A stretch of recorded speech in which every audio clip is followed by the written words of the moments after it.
Most people believe life-changing moments arrive with fanfare, but often they arrive quietly, disguised as ordinary days and unexpected encounters. Sometimes the person who changes your life forever doesn't arrive when you're looking for them. They appear when you've stopped expecting anything to change, carrying a possibility you never saw coming. That's what made Margaret's story so remarkable. When she met David, she wasn't searching for love. She simply wanted companionship, someone to share the quiet moments with. What she found was a man who listened, remembered every detail, and brought a spark back into her life when she least expected it. Yet on a warm evening that seemed destined to shape their future, events unfolded in a way neither of them could have imagined. What appeared to be an ending was, in fact, the beginning of something far more beautiful. A terrified woman enters a restaurant. She points directly at David. Her voice shakes. "Tell her who I am." Margaret slowly stands. David freezes. Margaret believed she had finally found happiness after years of loneliness. But one unexpected visitor was about to reveal a truth that could destroy everything. Before we dive deeper, let us know in the comments where you're watching from. We'd love to hear from you. And don't forget to hit that subscribe button so you never miss any of our upcoming videos. 3 months earlier, Margaret's life was defined by routine and silence. At 57, she had spent 5 years learning how to live without the man she thought she would grow old beside. Her husband was gone. Her children had built lives in different states, and the house that once felt full of laughter now felt far too large for one person. Every evening followed the same pattern. Dinner alone, television playing in the background, a quick phone call from family if she was lucky, then another quiet night. Margaret often told people she was doing fine, and for the most part she believed it. But there were moments when the loneliness felt impossible to ignore. She missed having someone to talk to about the small things. Someone who noticed when she smiled. Someone who cared enough to ask how her day had been. She had convinced herself that love belonged in her past. What Margaret didn't know was that she was only days away from meeting David, the man who would change everything. A few days later, as Margaret was driving home from a community event, dark clouds rolled across the sky. Within minutes, heavy rain began pouring down. She pulled into a small parking lot, hoping to wait for the weather to pass. But when she tried to restart her car, the engine wouldn't respond. She tried again. Nothing. And then again. Still nothing. Frustrated and stranded in the rain, Margaret stepped outside to see if she could figure out the problem herself. That's when a voice called out from nearby. "Having trouble?" She turned and saw a man walking toward her through the rain. His name was David. Without hesitation, he offered to help. There was no charm, no attempt to impress her, and no unnecessary conversation.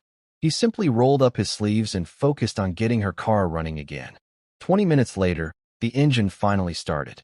Relieved, Margaret smiled and thanked him. But before she could properly express her gratitude, David simply nodded, wished her a safe drive home, and walked away.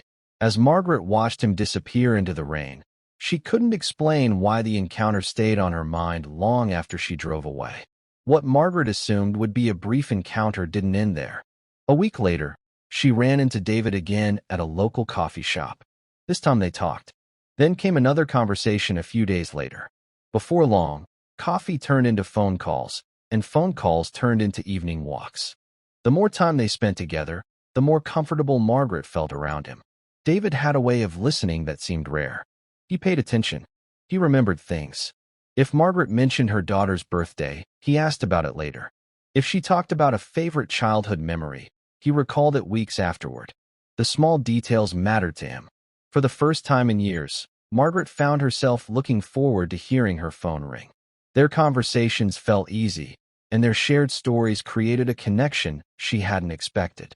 Slowly, the loneliness that had followed her for years began to fade. And with each passing day, Margaret found herself trusting David a little more.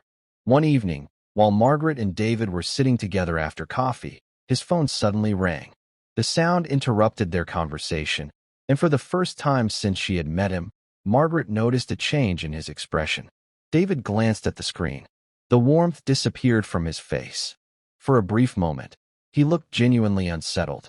Then, without answering, he quickly rejected the call. Margaret noticed. "Everything okay?" she asked. David forced a small smile and slipped the phone back into his pocket. "It's nothing important," he replied. The answer seemed simple enough, and Margaret chose not to press further. Everyone had private matters. Everyone received calls they didn't want to answer. A few moments later, their conversation continued as if nothing had happened. But something had happened.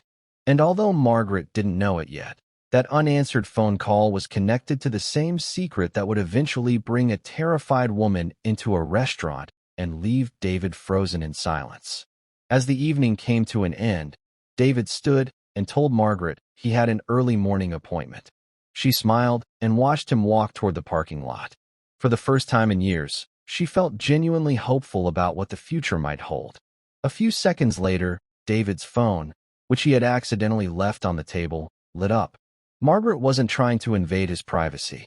In fact, she looked away at first. But then the message appeared across the screen. And before she could stop herself, she read it. Her heart skipped a beat. The message contained only one sentence. "When are you finally going to tell her about us?" Margaret stared at the screen. Her mind raced. Tell her what? Tell her who? And who exactly was sending the message? Just moments later, David returned and quickly grabbed his phone. His expression changed the instant he noticed she had seen the notification. Neither of them spoke. But for the first time since meeting David, Margaret felt a question she couldn't ignore beginning to form in her mind. And that question would soon change everything.